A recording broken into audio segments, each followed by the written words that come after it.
इस कार्यक्रम के पुण्यार्जक हैं श्री कंवरलाल जी महावीर प्रसाद जी पाटनी, RK ग्रुप, मदनगंज, किशनगढ़, राजस्थान। दोनों हाथ उठा के जयकार लगाएंगे। बोले देवादिदेव श्री आदिनाथ भगवान की जय जय जय।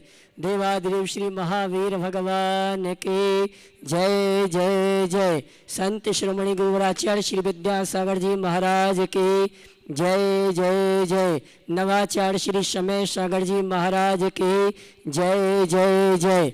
गुणायतन पीड़िता शंका समाधान भावना एक प्रवर्तक, जन जन के संत प्रखर वक्ता, बोले परम पूज्य मुनि श्री प्रमाण सागर जी महाराज के जय जय जय।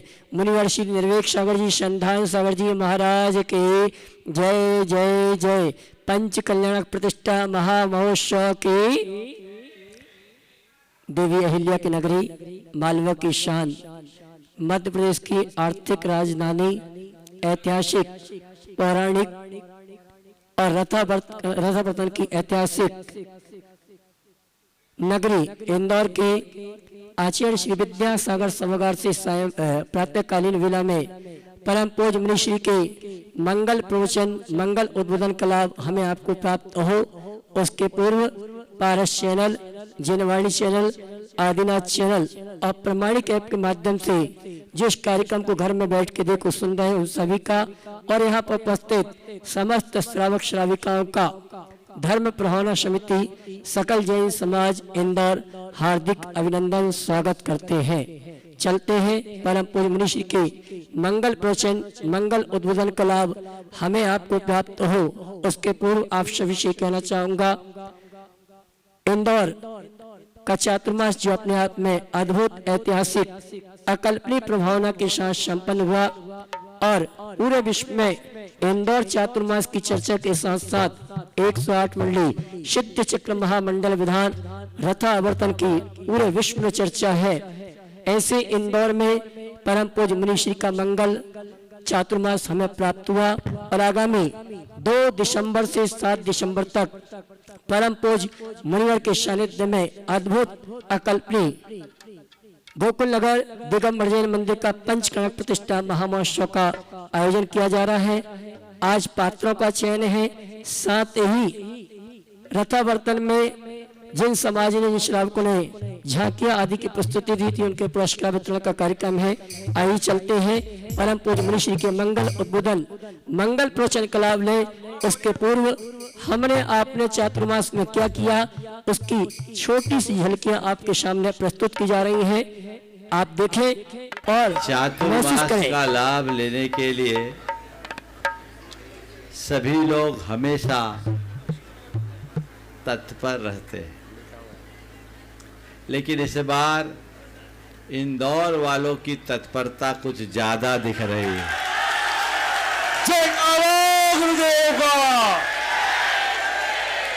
आप लोगों की इतनी संख्या में उपस्थिति आप सबके अंदर के उत्साह को उजागर कर रही है। इंदौर वालों के लिए मैं इतना ही कहना चाहूंगा कि इंदौर हमारे ध्यान में है।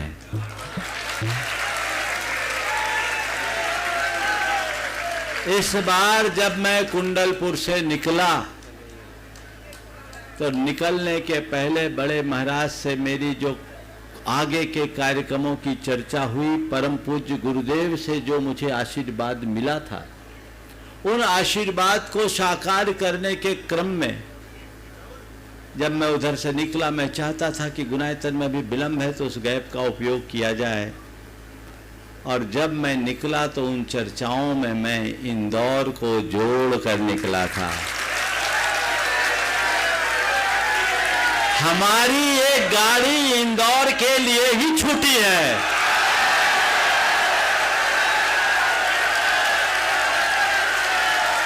सुनो सुनो सुनो सुनो, ओ सुनो तो भावना भाइये, मानसून तैयार है, लेकिन एक सावधानी इंदौर वाले रखना, मानसून बन जाने के बाद भी लटकते लटकते काले काले बादल लटकते हैं और इसी बीच कहीं उल्टी हवा चल जाती है तो बादल कहीं और बरस जाते हैं। तुम लोगों से मैं कहता हूं उल्टी हवा मत चलने देना। और बहुत सारे लोग उल्टी हवा चलाने वाले भी हैं, उनसे बच के रहना। कहीं उल्टी हवा चले भी तो उससे प्रभावित मत होना, हवा का दबाव बना के रखना ताकि भरपूर बारिश होते रहे।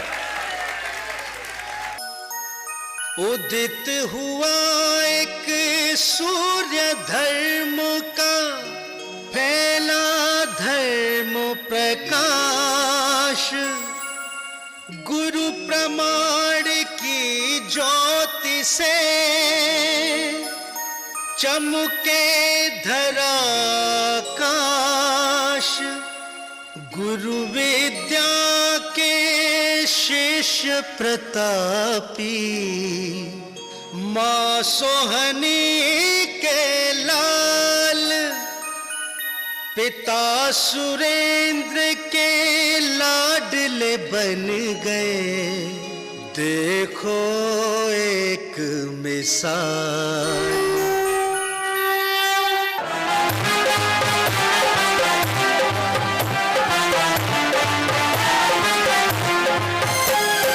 बड़ा ही पावन पल आया है, बड़ा ही पावन पल आया है, दृश्य बड़ा ही प्यारा है। मिलन हो रहा है संतों का, मिलन हो रहा है संतों का, कितना दिव्य नजारा है। बड़ा ही पावन पल आया है। दृष्टि कर दो मुनिवर, यही भाव सब धारे हैं। करे बिहार प्रमाण सागर गुरु, कितने दिव्य नजारे हैं।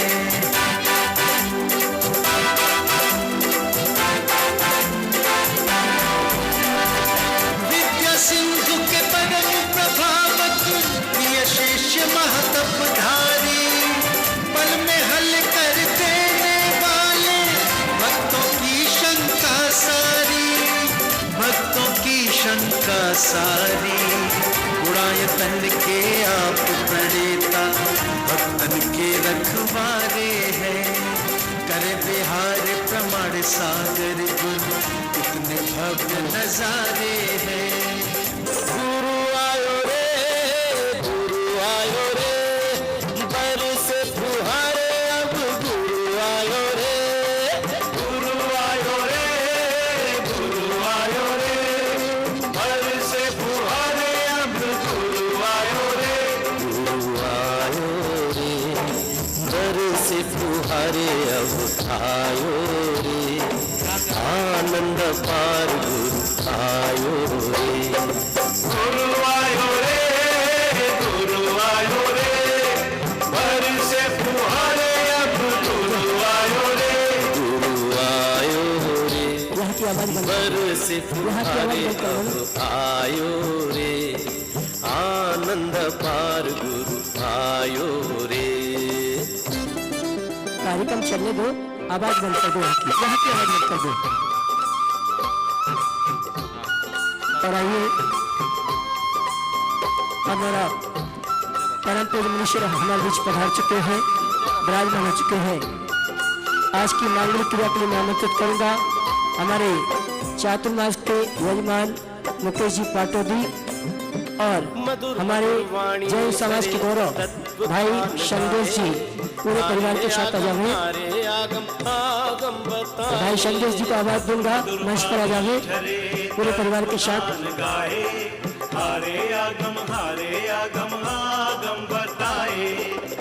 मुझे चलने दो, आवाज कम कर दो। हाँ जी, आज की मांगलिक क्रिया संपन्न करने के लिए मुकेश जी पाटोदी और हमारे जैन समाज के गौरव भैया संदेश जी आए, जितना नाम भी पूरे का कार्यक्रम संपन्न हो। संदेश दिया गुरु आयो रे, गुरु आयो रे, बरसे फुहारे अब गुरु आयो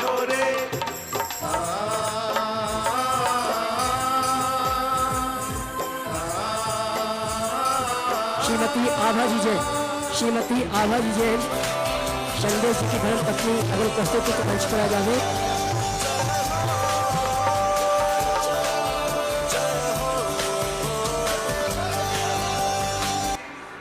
देख लेंगे।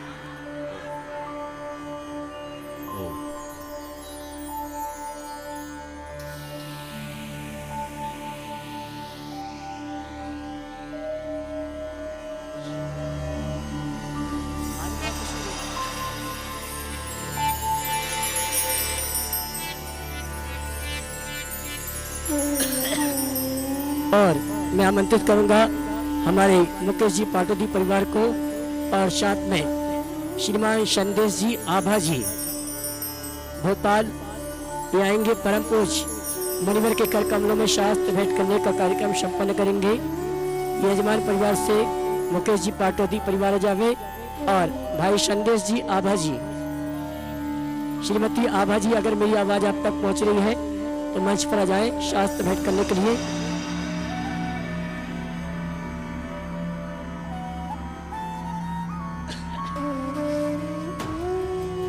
आइए, कोई दिक्कत नहीं, आ जाओ संदेश भैया। श्रीमती आभा जी अगर उपस्थित है तो मंच पर आ जावे।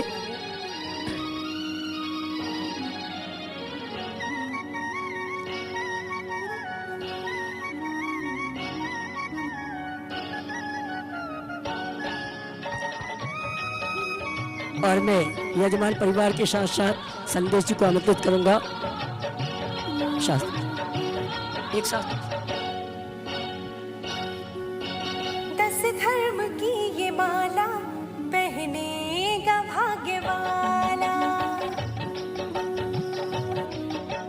दस धर्म की ये माला पहनेगा भाग्य वाला, मुक्ति उसे भरेगी, मुक्ति उसे भरेगी, देखेगा पैसे वाला, दस धर्म की ये माला पहनेगा भाग्य वाला, पहनेगा भाग्य वाला। हो मुक्ति उसे भरेगी, मुक्ति उसे भरेगी, देखेगा पैसे वाला, दस धर्म, दस धर्म, दस धर्म की ये माला पहनेगा भाग्य वाला।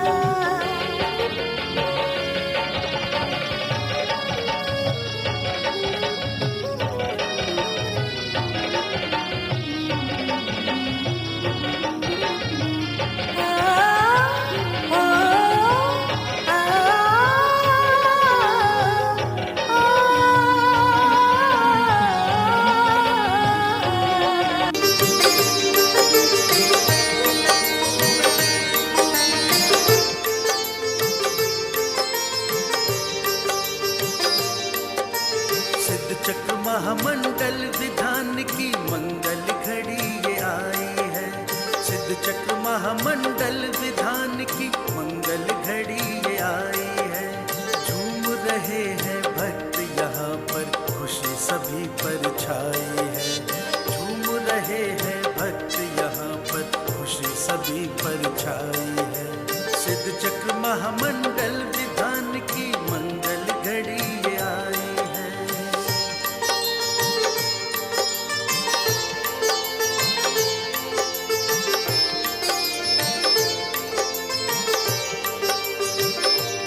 भैया हर्षित भक्त संदेश भैया आभा जी पहुंच जाने पर बन की जय जयकार उचार रहे, करके सिद्धों का सब वंदन, जीवन अपना तार रहे, जीवन अपना तार रहे। पावन शुभ मंत्रों की ध्वनियाँ चहुदिस देत सुनाई है, झूम रहे हैं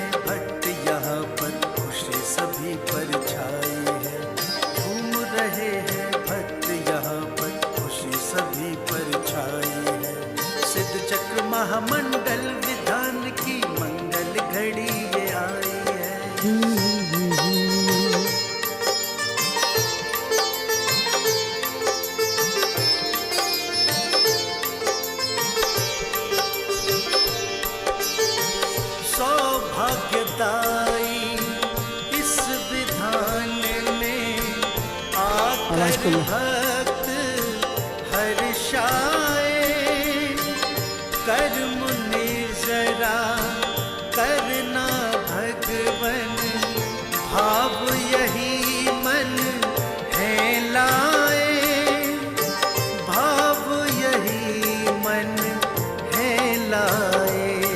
मुनि श्री प्रमाण सागर जी कहते हैं, रथ के अपवर्तन से धर्म का प्रभाव बढ़ता है। आइए, हमने आपने इस चातुर्मास की झलकियां देखी, ऐतिहासिक, अद्भुत, अकल्पनीय। ये चातुर्मास अपने आप में विश्व विस्तृत रहा और चातुर्मास के समापन के अवसर पर जो रथावर्तन का कार्यक्रम हुआ वो अपने आप में अद्भुत ऐतिहासिक था। आइए, परम पूज मुनिश्री के मंगल उद्बोधन, मंगल प्रवचन का लाभ हमें आपको मिले, उसके पूर्व चैनल के माध्यम से जो इस कार्यक्रम को घर में बैठ के देखो सुन रहे हैं, उन सभी की ओर से और यहाँ पर उपस्थित समस्त श्रावक श्राविकाओं की ओर से परम पूज मुनिवर के श्री चरण के आशीर्वाद प्राप्त करेंगे और निवेदन करेंगे मंगल प्रवचन के लिए। आइए हाथ जोड़े, बोलेंगे हे मुनिवर नमोस्तु नमोस्तु नमोस्तु।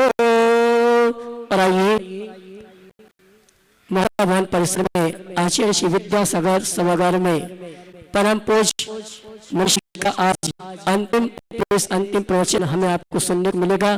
सभी पात्रों को चयन और रथावर्तन में समाज के द्वारा झांकियां प्रस्तुत की थी, उनका पुरस्कार वितरण आदि का कार्यक्रम के साथ साथ संपूर्ण समाज की भोजन व्यवस्था रखी गई है। आइए इन्हीं सूचनाओं के साथ मैं निवेदन करूंगा परम पूज मुनिश्री निर्वेक सागर जी महाराज से, हे मुनिवर अपनी दिव्य देशना के माध्यम से हम सभी को सदुपदेश देकर हम सभी का मार्ग प्रशस्त करें। दोनों हाथ उठा के जय कर लगाएंगे, बोले परम पूज मुनिवर श्री निर्वेक सागर जी महाराज की नमस्तु। गुरुवर नमस्तु। ओम नमः सिद्धेभ्यः,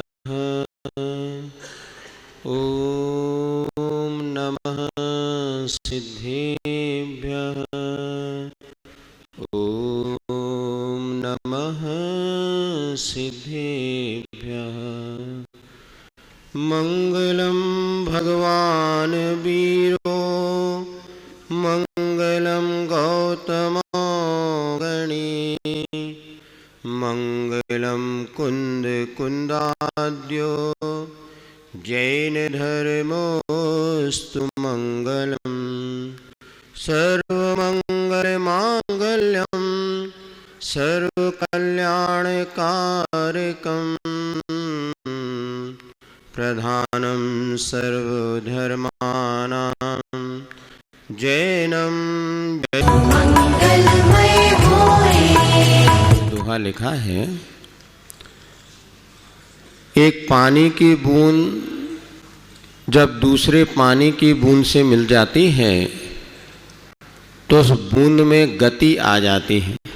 बूंद बूंद के मिलन से जल में गति आ जाए, और वही जब बूंद से बूंद मिलती जाती है तो विशाल सरिता अथवा नदी का रूप धारण करती है, और बहते बहते जन जन की प्यास को बुझाती हुई समुद्र में अपना समर्पण करते हुए अपने अस्तित्व को चिरस्थायी बना लेती है। साधु का जीवन भी एक बहती हुई नदी के समान हुआ करता है। रमता जोगी बहता पानी।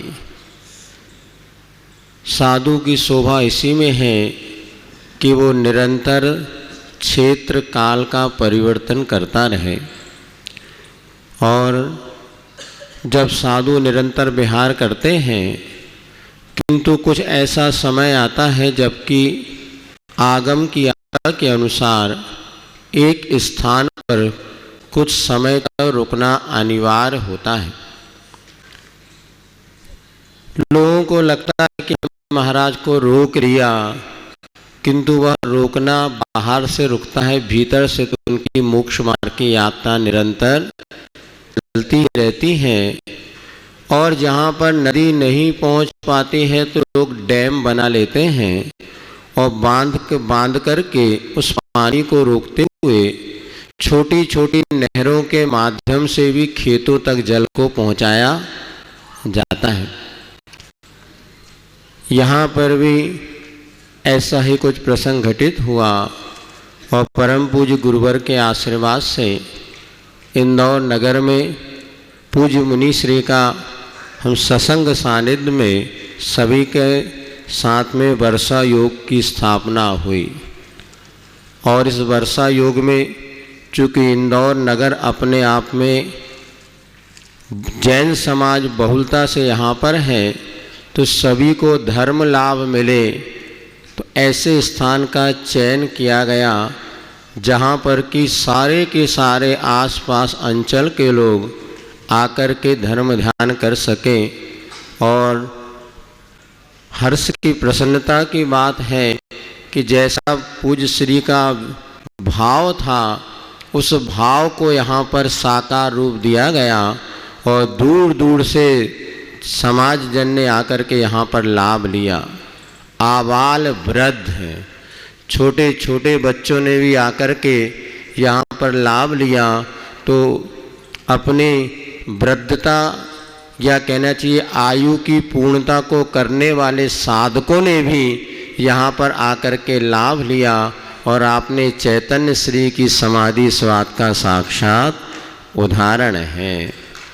तो यहाँ पर पानी जैसे अपने प्रत्येक जीव की प्यास बुझाने का प्रयास करता है, किंतु वह अपनी यात्रा को बाधित नहीं होने देता, नदी सरिता का जल, उसी प्रकार यहाँ पर लोगों ने इस चातुर्मास के क्षण में जो लाभ लिया वह भी अपने आप में एक उनके जीवन विकास का निमित्त बनेगा।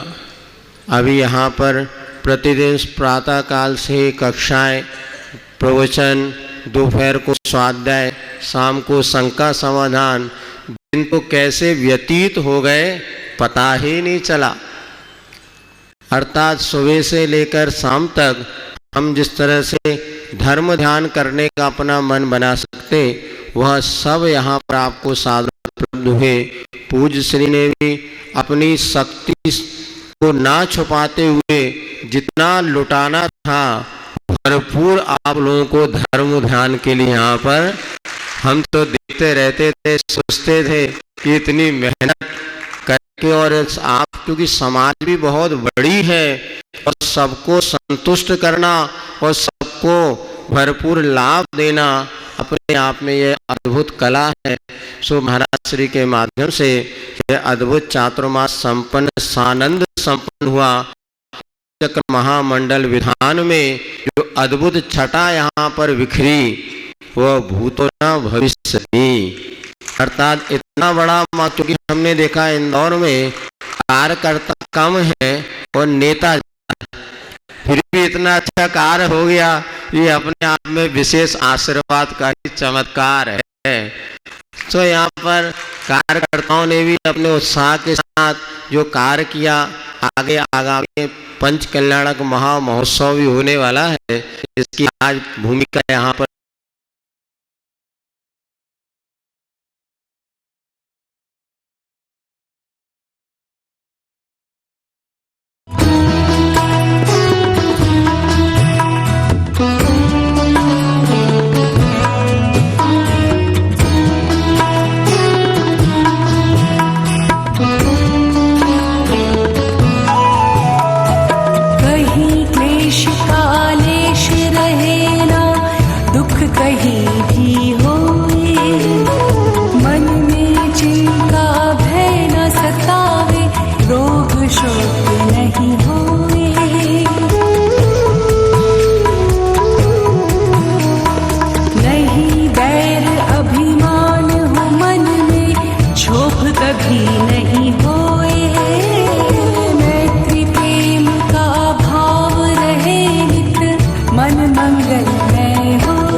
मंगल मंगल होए जगत में।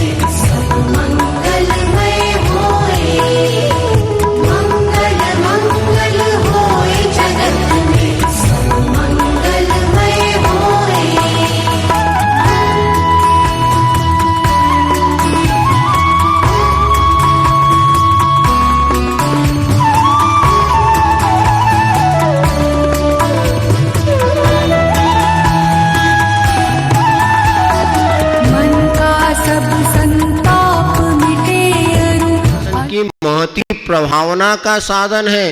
जब आप बाहर जाते हैं और कहते हम जैनी हैं, रात में भोजन नहीं करते, तो इससे आपकी नहीं जिन शासन की प्रभावना होती है, और आप जाके कहते नहीं हमें तो सब चलता है। महाराज जी को आहार दिया था तो हमने उसी समय नियम लिया था कि घर में नहीं खाएंगे, बाहर की छूट। अब बताओ, घर में रात्रि भोजन करने में ज़्यादा पाप है कि बाहर रात्रि भोजन करने में ज़्यादा पाप है? बोलो। घर में तो परिवारजन ही देख रहे हैं ना, किंतु बाहर जब आप रात्रि भोजन करते हैं तो परिवारजन नहीं, पूरे देश और समाज के लोग वहाँ देखते हैं। उनको तो ये विश्वास था जैन साहब है, रात में भोजन नहीं करेंगे, इसलिए उन्हें कार्ड में लिखा था 5 बजे से आपके, अपन पहुँचे 7:30 बजे। अब देखो कितनी बड़ी जन शासन की प्रभावना हो गई। इसलिए हम लोग अंतरंग अपनी चेतना को जागृत करें और अप्रभावना से बचते हुए कम से कम एक संकल्प प्रत्येक जैनी श्रावक को लेना चाहिए कि हम रात्रि में भोजन नहीं करेंगे।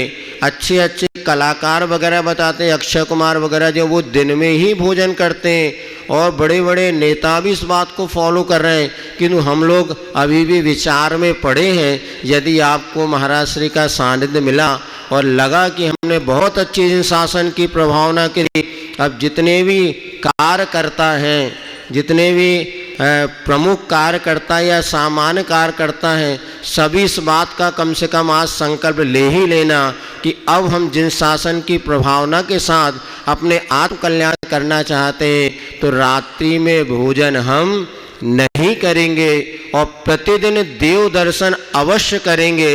ये 2 संकल्प भी आपके लिए आत्म प्रभावना का कारण बने। और आप सबने इस चातुर्मास वर्षा योग में जो धर्म लाभ लिया, सभी कक्षाओं में, प्रवचन में और शंका समाधान के माध्यम से जो आपने अपने सुना है, अब उसको प्रयोग में लाने का वक्त है।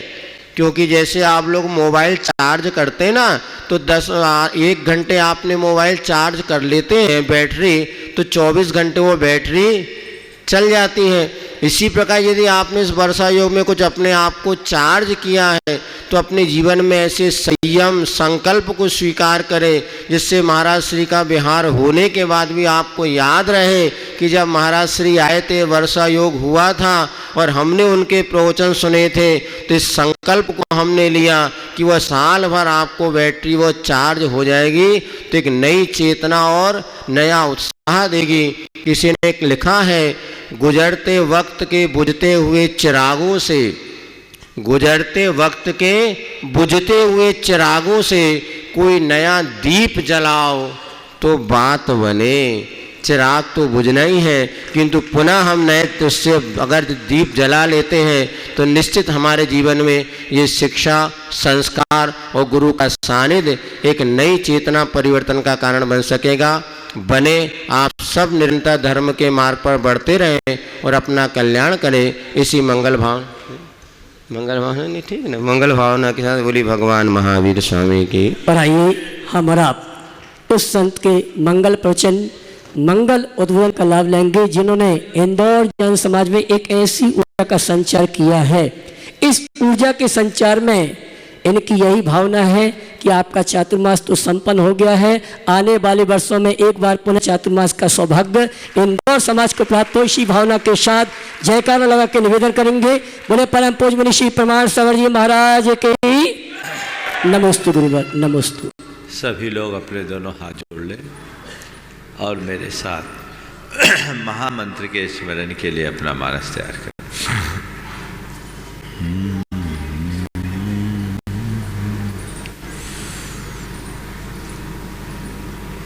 नमो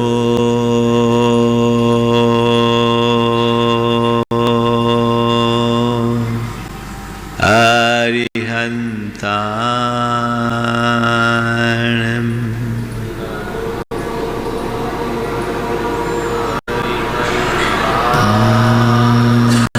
नमो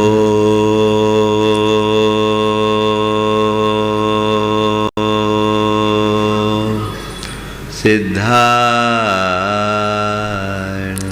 नमो हरिया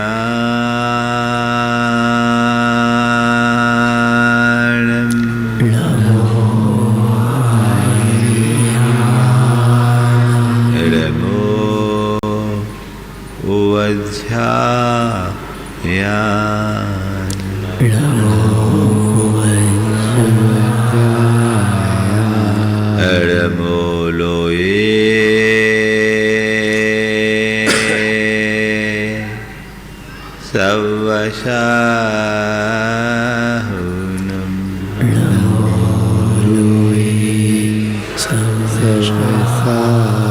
ऐसो पंच अड़मोयारो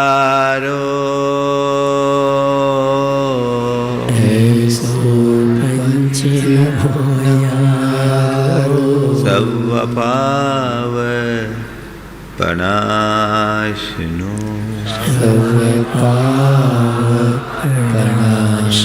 मंगलालम च सवेशिम परमं हो मंगलम।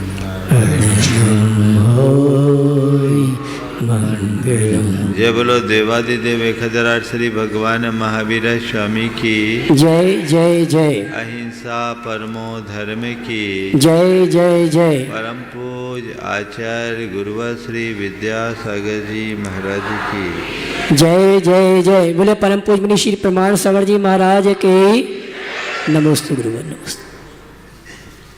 जब किसी बड़े लक्ष्य की शुरुआत की जाती है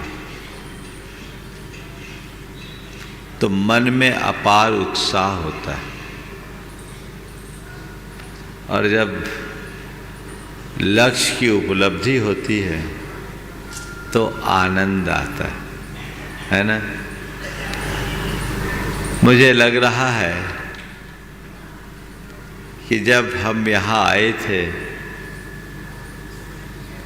तब आप लोगों में अपूर्व उत्साह था, और अब मैं देख रहा हूँ आप लोगों के मन में आनंद तो है ही, लेकिन थोड़ा थोड़ा मन में आकुलता भी है। ये बहुत कम होता है जब आनंद के साथ आकुलता हो, या आकुलता पूरित आनंद हो, जिसकी एक अलग अनुभूति है। स्वाभाविक है जब भी हम किसी लक्ष्य की पूर्ति करते हैं तो आनंदानुभूति होती है। चातुर्मास के लिए आप सबका बड़ा प्रबल आग्रह, अनुरोध, निवेदन, भावना सब कुछ, और उसी से प्रेरित होकर आप लोगों ने निवेदन किया, हम लोगों का यहाँ आना हुआ, और आपने अभूतपूर्व उत्साह की अभिव्यक्ति की, और उस उत्साह में निरंतरता भी बनी रही। और जिस दिन सिद्ध चक्र महामंडल विधान की संपन्नता और उसके बाद रथावर्तन हुआ, वहीं आपके आनंद की चरम सीमा परिलक्षित हुई। जिस भाव से आप लोगों ने चातुर्मास का प्रस्ताव रखा, चातुर्मास की स्थापना कराई, मैं समझता हूँ चातुर्मास उसकी पूर्ति में पूरी तरह खरा उतरा है। हम लोग भी इंदौर जिस भाव से आए थे, पूरे प्रवास में हमने उसकी पूरी तरह से पूर्णता देखी है, और इस बात की हम लोगों को पूर्ण संतुष्टि है। देखिए, साधु के चातुर्मास का मूल प्रयोजन तो स्वगत होता है, आत्महित होता है। आत्महिताय, आत्मसुखाय, बहुजन हिताय, संतों की समस्त प्रवृत्तियाँ इसी वजह से होती है। और हमने महसूस किया कि इस चातुर्मास में जो कुछ भी हुआ, बाहर और भीतर दोनों ओर अभूतपूर्व हुआ। इस वर्ष के चातुर्मासों में इंदौर के इस मोहता भवन की चर्चा पूरे संसार में गूंजी है, और उसका श्रेय आप सबको जाता है, पूरी धर्म प्रभावना समिति को जाता है। लेकिन ये केवल बाहर की ही आवाज़ नहीं, भीतर भी बहुत कुछ घटित हुआ और एक परिवर्तन की बयार लोगों में बही है और व्यक्ति सह लोगों ने अपने जीवन में अभूतपूर्व परिवर्तन किया। और सबसे बड़ी उपलब्धि है वह है सकारात्मकता की वृद्धि। और हमारा तो एक ही मकसद है, हर किसी में सकारात्मकता का संचार हो और वह अपने जीवन को उसी दिशा में आगे बढ़ाने की कोशिश करे। और जब कुछ अच्छा होता है तो फिर कहते हैं उसका कुछ अच्छा परिणाम भी तुरंत मिल जाता है। आप लोगों ने जो नहीं सोचा था वह भी आप लोगों के साथ जुड़ गया। चातुर्मास संपन्न होने के बाद तो दूसरे कार्यक्रम होते हैं जिसकी आपको लोगों को आकुलता दिख रही है, लेकिन आप लोगों की उस आकुलता के समन का एक सबल निमित्त आप सबके पुण्योदय से यहाँ पर आ गया, वह है पंच कल्याणक प्रतिष्ठा। गोकुल नगर जो शहर के बाहरी हिस्से में है, वहाँ छोटी सी समाज, भगवान की प्रतिष्ठा कराने का भाव उन लोगों का था और ये सहज संयोग बन गया। और इस गोकुल नगर के पंच कल्याणक के निमित्त ये आने वाले 15-20 दिन आप लोगों के लिए बोनस में प्राप्त हो गया, ऐसा समझना चाहिए। निश्चित जब कोई अच्छा काम करते हैं तो उसका अच्छा परिणाम निकलता है। ये परिणाम आप लोगों ने हासिल किया है। गोकुल नगर में छोटी सी समाज कल कह रहे थे कि गुरुदेव के सानिध्य में 13 मंदिरों का पंच कल्याणक हुआ, पर मुझे एक कह कर के बड़ी प्रसन्नता हो रही है कि एक मंदिर का पंच कल्याणक 8 मंदिर की समाज मिलकर कर रही है। ये अपने आप में एक अनूठा उदाहरण है। कहने को गोकुल नगर के मंदिर का पंच कल्याणक है, आयोजन वैभव नगर में हो रहा है, भूमिका उदयनगर से बन रही है, बाजू में गोयल नगर है, वहीं पर तिलक नगर है और समकित नगर है और ब्रजेश्वरी है और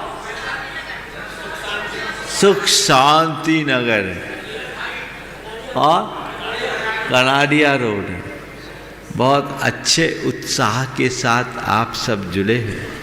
बंधुओं, ये मौका आप सबको मिला है। मैं आप सबसे केवल इतना कहना चाहता हूँ, अच्छे कार्य के लिए केवल अवसर खोजना चाहिए। जहाँ मौका मिल जाए जुड़ जाना चाहिए, उसमें किंचित भी पीछे रहने की कोशिश नहीं करनी चाहिए। आज उसी पंच कल्याणक के मैं अपनी सहभागिता देने वाले प्रमुख पात्रों के चयन का दिन है। अगर कहूँ दूसरे शब्दों में तो आज आप लोगों के बीच चुनाव है। क्या है? और जब जब जहाँ कहीं चुनाव होते हैं वहाँ सरगर्मियाँ बढ़ जाती है। कल ही एक चुनाव का रिजल्ट आया, अलग अलग 2 स्टेट के, 3 स्टेट के। अब जो भी हो, वो आपके इस लोकतांत्रिक प्रक्रिया का हिस्सा है। वहाँ चुनाव में कोई सफल होता है, कोई विफल होता है, पर यहाँ आज चुनाव है। अंतर इतना है कि वहाँ पर व्यक्ति दूसरे को चुनता है, यहाँ आपको खुद चुनना है।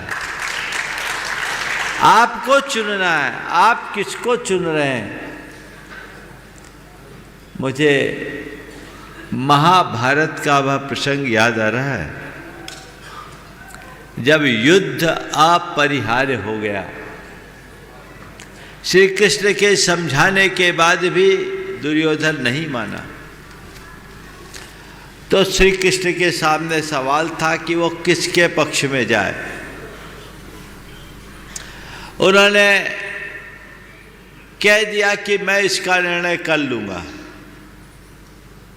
आप दोनों आओ, तब मैं फैसला करूंगा कि पांडवों और कौरवों के मध्य में किसके साथ रहूंगा, क्योंकि दोनों मेरे रिश्तेदार हैं। कहते हैं दुर्योधन सुबह सुबह पहुंच गया और श्री कृष्ण के सिर पे जाके खड़ा हो गया। श्री कृष्ण विश्राम कर रहे थे। थोड़ी देर बाद युधिष्ठिर आए। वो श्री कृष्ण के चरणों में खड़े होकर उनके जागने की प्रतीक्षा करने लगे। श्री कृष्ण की आंख खुली, स्वाभाविक है दृष्टि सामने की ओर पड़ी। जैसे ही सामने की ओर दृष्टि पड़ी, श्री कृष्ण ने कहा, युधिष्ठिर तुम आ गए? हाँ स्वामी मैं आ गया। तभी दुर्योधन ने कहा मैं भी आया हूँ और मैं पहले आया हूँ। बोले तुम पहले आए होंगे, पर दृष्टि पहले युधिष्ठिर पर पड़ी है। मैंने जिसे पहले देखा है मैं उसे पहला अवसर दूंगा।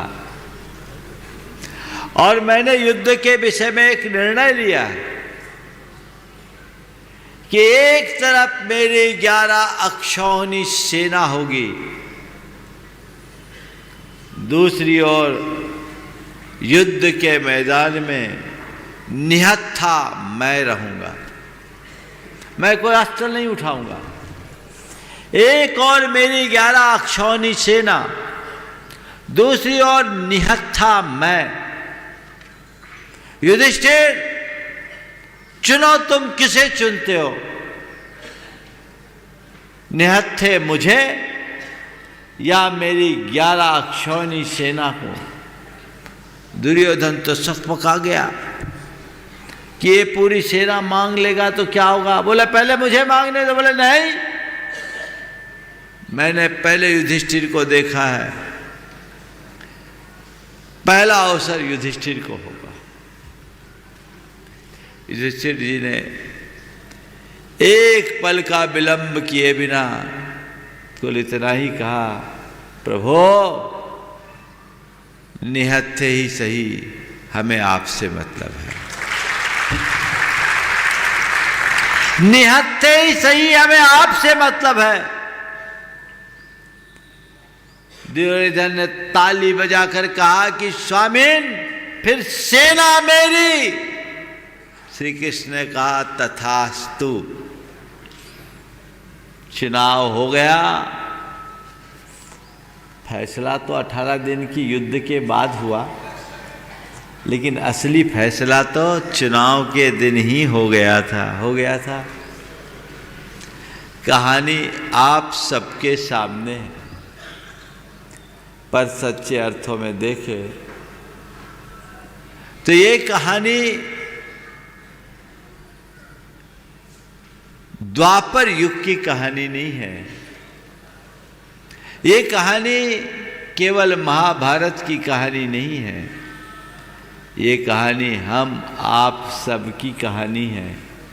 आज भी हमारे आपके सबके भीतर महाभारत छिड़ा हुआ है, और उसमें चुनाव का जब सवाल आता है तो एक तरफ अर्थ है और दूसरी तरफ परमार्थ है। जो अर्थ को चुनते हैं वो 11 अक्षौहिणी सेना की तरफ जाते हैं, वो भोग को चुनते हैं। वो 11 अक्षौहिणी सेना एक प्रतीक है। 5 इंद्री, 5 उनके विषय और एक मन, ज्ञानेंद्री, कर्मेंद्री और मन, ये 11 अक्षौहिणी सेना है। और श्री कृष्ण है हमारे भीतर का परमार्थ, हमारे भीतर का परमात्मा, हमारे भीतर का विवेक।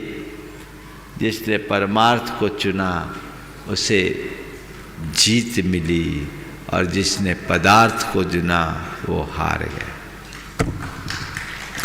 आज चुनाव करना है, किसका?